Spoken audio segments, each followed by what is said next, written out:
Bank से ऋण लेते वक्त या और कोई भी व्यवस्था के लिए उसके पास से ऐसा कोई पत्र नहीं जिससे वो बैंक से ऋण ले सके या और किसी प्रकार से उसका उपयोग को दिखा सके। मॉर्गेज कराने के वक्त भी वो मकान और वो भूमि अवश्य तौर के ऊपर उसका इस्तेमाल नहीं होता। उसके लिए भी हम लोगों ने फैसला किया है कि हम एक अधिकार पत्र, जो अपनी रोजमर्रा की भाषा में हम लोग पट्टा कहते हैं, वो अधिकार पत्र भी हम तमाम राजस्थान के उन ग्रामीण अंचल में रहने वाले लोग जो खेतों के अंदर आवास है उनको भी अधिकार पत्र की व्यवस्था इन शिविरों के माध्यम से करेंगे। राजस्थान के तमाम ग्रामीण अंचल में रहने वाले जो परिवार है जिनको सरकार की तरफ से वो भाड़े अलॉट हुए हैं, उनको उनके स्वामित्व का अधिकार भी मिलेगा। इसके अलावा जो राजस्व विभाग का कार्य है, उदाहरण के तौर पर रस्तों के संदर्भ में मौके के ऊपर रास्ते अलग है और राजस्व रिकॉर्ड के ऊपर रास्ते अलग है, उनके ट्रांसफर जैसे फैसले भी इन शिविरों के माध्यम से करे जाएंगे।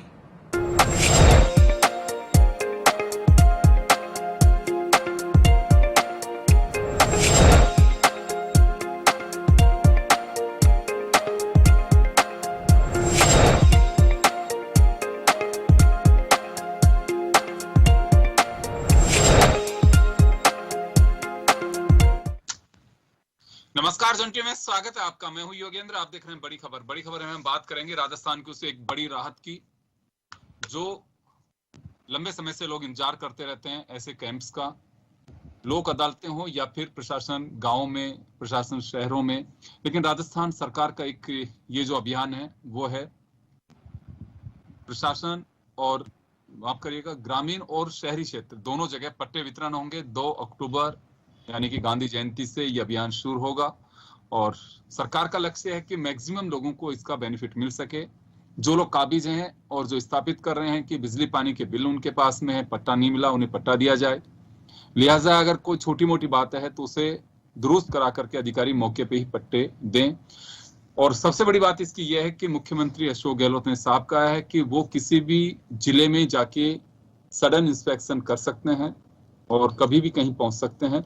हरीश चौधरी जो राजस्व मंत्री हैं, जिनके कंधे पर ग्रामीण क्षेत्र का यानी कि ग्रामीण क्षेत्र में जो पंचायत स्तर पर पट्टे दिए जाएंगे वो पूरी मॉनिटरिंग करेंगे। शहरी क्षेत्र में नगरीय विकास मंत्री शांति धारीवाल देखेंगे।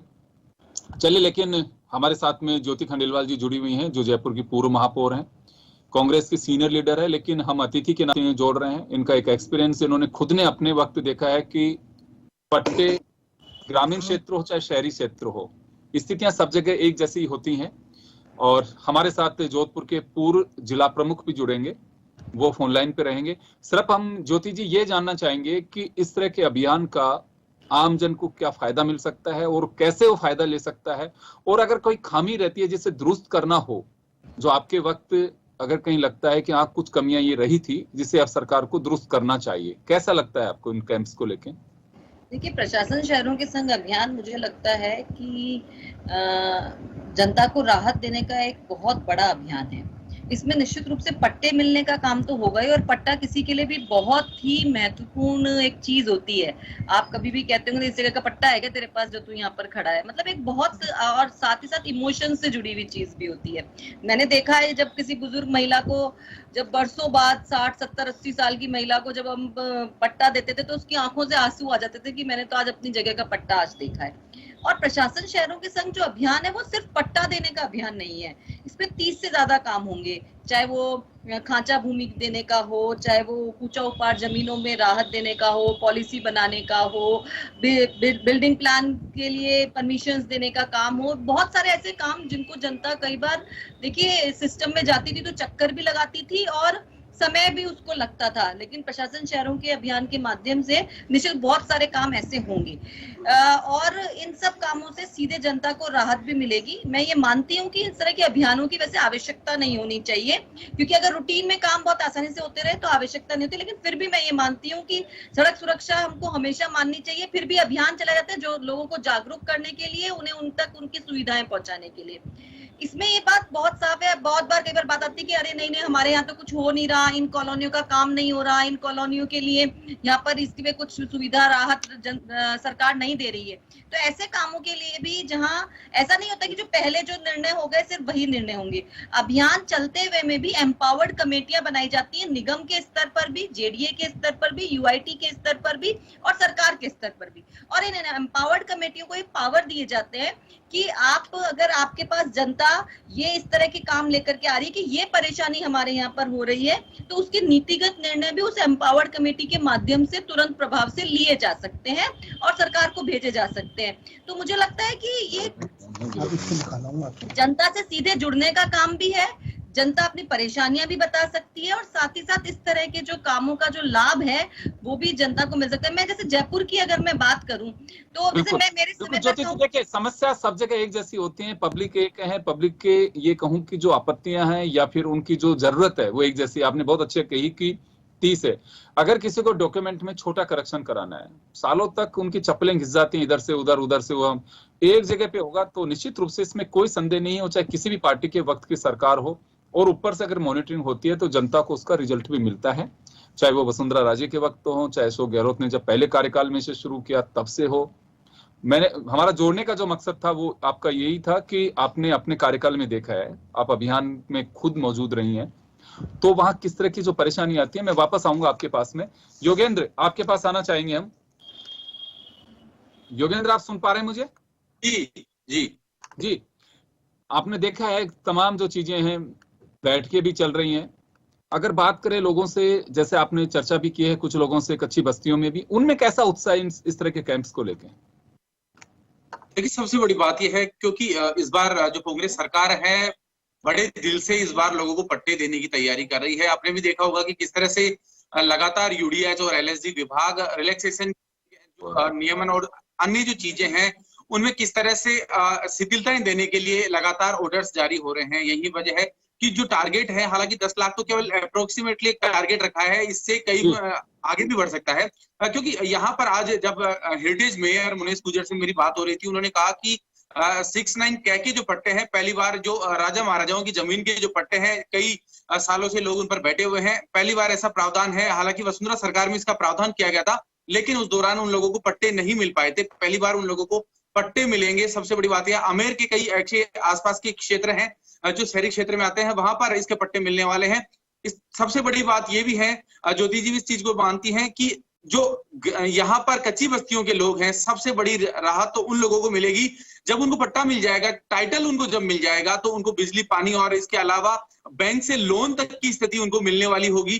क्योंकि अब तक जो वैलिडिटी उनकी थी, वो जब तक पट्टा नहीं होता तब तक कोई वैलिडिटी उनकी नहीं होती, कोई उनके पास ऐसा आधार नहीं होता जिनके को मोर्गेज रख के वो कुछ लोन ले सके या कुछ और ऐसी चीजें हैं। तो ये बड़ी तमाम राहतें सरकार देने वाली। सही कह रहे हैं, बिल्कुल सही कह रहे हैं। पिछले दिनों बहुत सारे लोगों को इसी तरह से मौत का ग्रास यानी कि मौत के गले लगाना पड़ा कि जो कर्ज माफिया हैं किस तरह से लोगों को गुमराह करके और पैसे लेते हैं। हम सब लोगों ने देखे भी, कितने लोगों ने सूदखोरों से, उनके भय और आतंक से, और निश्चित रूप से जब आपके पास में पट्टा होता है जमीन का, आप उसके मालिक होते हैं, मालिकान हक आपके पास होता है, तो आप किसी भी बैंक से आप पैसा ले सकते हैं।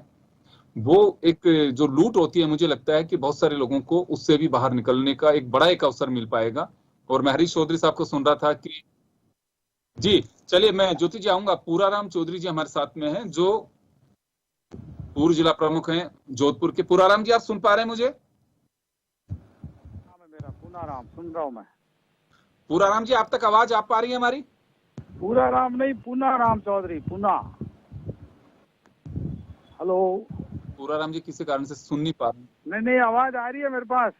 जी पूनाराम जी आपका स्वागत है जन टीवी में। आप जिला प्रमुख रहे हैं और प्रशासन गांवों के संग अभियान से आप जुड़े भी रहे हैं। इस तरह के जो अभियान होते हैं उससे बेनिफिट क्या होगा पब्लिक को? गांवों के संघ अभियान से पब्लिक को बेनिफिट तो अगर सरकार अच्छे से करती है तो खूब बेनिफिट ऐसे होता है कि उनको एक जगह ही सारी सुविधाएं मिलती है, उनको जी। अलग अलग ऑफिसेज में जाना नहीं पड़ता है ना। एक ही छत के नीचे सारा काम उनको मिलता है, सारे ऑफिसर्स मिलते हैं, तो वो अपनी मांग रख सकता है, एक दूसरे से कनेक्ट होता है ना डिपार्टमेंट। जी जी एक जगह होने से ऐसा हो सकता है, पर अभी पिछले 2.5 साल में ऐसा कुछ हो नहीं पा रहा है। हमने कभी सुना नहीं कि नहीं, तो अभी तो डेट ही मुकर्रर अभी की है, 2 अक्टूबर से सरकार का कहना है कि 2 अक्टूबर से हम शुरू करेंगे, लेकिन आपका एक्सपीरियंस है, जनप्रतिनिधि भी इसमें भागीदारी निभा पाते हैं? जोधपुर जिले की मैं बात करूंगा, सरकार कैसे शुरू करेगी। सरकार ने बिना किसी तैयारी के, जैसे मेरे टाइम में 467 ग्राम पंचायत थी, सरकार ने 621 बना दी। मेरे टाइम में 616 ग्राम पंचायत समिति थी, अभी 21 बना दी। तो उनके बैठने का ऑफिस भी नहीं है, उनके जगह ही नहीं है, तो ये कैसे करेंगे उस ग्राम पंचायत? आप जगह बताओ आप। तो सरपंच जी, के बैठने ज्योति की जी, जगह ऐसी कैसे स्थिति करेंगे? बनती है, उसमें क्या होता है? ये परेशानी शहरों में भी आई क्योंकि वार्ड बढ़ा दिए गए, तो ऐसी कोई दिक्कत होगी? नहीं, मुझे नहीं लगता कि ऐसी कोई दिक्कत जो है वो होने वाली है, बल्कि मैं तो यूँ कहूंगी जनप्रतिनिधियों को अपनी भूमिका बहुत स्ट्रांगली इसमें निभानी चाहिए। मैं देखिए, मेरे समय का अनुभव अगर आपको बताऊं तो मेरे समय पर केवल नगर निगम के माध्यम से 14,000 से ज्यादा पट्टे उस समय बांटे गए थे जयपुर नगर निगम के क्षेत्र में, और ये रिकॉर्ड है, ऐसे इतने ज्यादा पट्टे कभी नहीं बांटे गए। तो जितनी सक्रिय भागीदारी जनप्रतिनिधि अगर निभाते हैं, अपने क्षेत्र के लोगों को वो अवेयर भी करते हैं, और अपने क्षेत्र के लोगों में अगर कहीं उनके क्षेत्र में जो बस्तियां आ रही हैं, जैसे मैं परकोटे की, केवल कच्ची बस्तियों की बात नहीं है, परकोटे की अगर हम बात करते हैं, यहाँ तो कोई ऊंचा उपाड़ जमीनें थी, पुराने जमाने में लोग रहते थे, उनके पास कोई पट्टे नहीं है, पुराना कोई रिकॉर्ड नहीं है, उन सबको भी बड़ा लाभ जो है वो इसमें मिलता है। तो जनप्रतिनिधियों की भागीदारी से तो निश्चित रूप से लाभ मिलेगा, और मुझे लगता है सक्रिय भागीदारी निभानी चाहिए। बिल्कुल। पूनाराम जी, मैं वापस आता आपके पास में, लेकिन मैं माफी चाहूंगा योगेंद्र जी आपसे और पूनाराम जी से, मैं समय नहीं दे पा रहा क्योंकि समय का अभाव है, तो हमें यहाँ चर्चा करना लाजमी इस वजह से थी। जो दो हमारे साथ में, एक जिला प्रमुख जो ग्रामीण क्षेत्र से ताल्लुक रखते हैं, एक हमारे साथ मेयर जो शहरी क्षेत्र से, और दोनों के वक्त ही प्रशासन गांवों के संग और शहरों के संग अभियान चला। हमारा मकसद यही है कि आम जनता उसका लाभ ले सके। हम अपील भी करना चाहते हैं कि प्रोटोकॉल को फॉलो करते हुए, कोविड है उसका ध्यान रखें और अपनी जो जरूरत है उसे जरूर पूरी करें। सरकार अगर आपके पास में आ रही है, सरकार उसे पूरा करना चाह रही है, तो जरूर उसका आप लाभ लें। लेकिन एक गुजारिश मेरी जरूर है कि सरकारी स्तर पर मॉनिटरिंग जरूर होनी चाहिए। उसकी कई बार इस तरह की चर्चाएं होती हैं कि लोग चले जाते हैं वहां, मॉनिटरिंग के अभाव में कई बार दिक्कतों का सामना करना पड़ता है। उससे 2-4 पब्लिक ना हो, क्योंकि वक्त थोड़ा सा एक चैलेंजिंग है और लोग आते हैं, और मुझे लगता है कि उनके लिए सबसे बड़ी दिवाली यही होगी कि उन्हें उनका पट्टा मिल सकेगा। बहुत बहुत शुक्रिया आपका, और बड़ी खबर में इतना ही। दीजिए इजाजत, नमस्कार।